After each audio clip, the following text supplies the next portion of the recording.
तुळजापूर तालुक्यातील राष्ट्रीय महामार्ग क्रमांक 652 वर तुळजापूर नळदुर्ग महामार्गावर बारूड पाटीजवळ सोमवारी सायंकाळी भीषण अपघात झाला।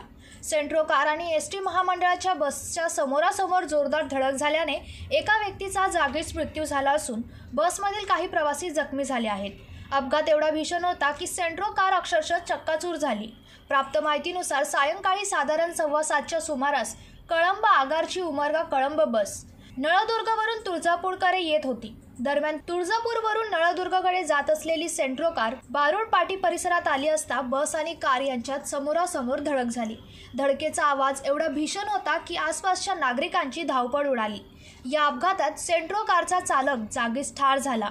मृत व्यक्ती हा एसटी महामंडळाचा कर्मचारी असल्याचे समजते।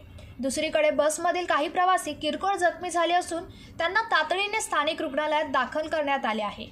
अपघाताची माहिती मिळताच तुळजापूर आगार प्रमुख शिंदे तातडीने घटनास्थळी दाखल झाले। अपघातानंतर महामार्गावर काही वेळ वाहतुकीची कोंडी झाली होती। स्थानिक ग्रामस्थ, पोलीस व महामंडळाचे कर्मचारी यांनी घटनास्थळी पोहोचवून अपघातग्रस्तांना मदतकार्य केले। भीषण अपघातामुळे परिसरात काही काळ एकच खळबळ उडाली होती। सेंट्रो गाडीची अक्षरशः पुढील बाजू तुटलेली चित्र घटनास्थळी पाहायला मिळाले। वाहनांचा पुढील भाग हा चक्काचूर झाल्यामुळे अपघाताची तीव्रता स्पष्टपणे दिसून येत होती। बस चालकाने अपघात टाळण्याचा प्रयत्न केला असला तरी वाहनांचा वेग आणि समोरासमोर धडक झाल्याने अपघात घडल्याचे सांगितले जात आहे। दरम्यान मृत व्यक्ती हा एसटी महामंडळाचा कर्मचारी असल्याने महामंडळात तसेच परिसरात हळहळ व्यक्त होत आहे। या अपघातामुळे पुन्हा एकदा महामार्गावरील सुरक्षेचा प्रश्न ऐरणीवर आला आहे। तुळजापूर नळदुर्ग महामार्गावरील वाढती वाहतूक, वेगवान वाहन चालक व अपुऱ्या रस्त्यांच्या सोयीसुविधा यामुळे अपघाताची मालिका वाढत चालल्याची स्थानिक नागरिकांची खंत आहे। अपघातग्रस्तांच्या कुटुंबियांवर दुःखाचा डोंगर कोसळला असून या अपघाताबाबत परिसरात हळहळ व्यक्त होत आहे।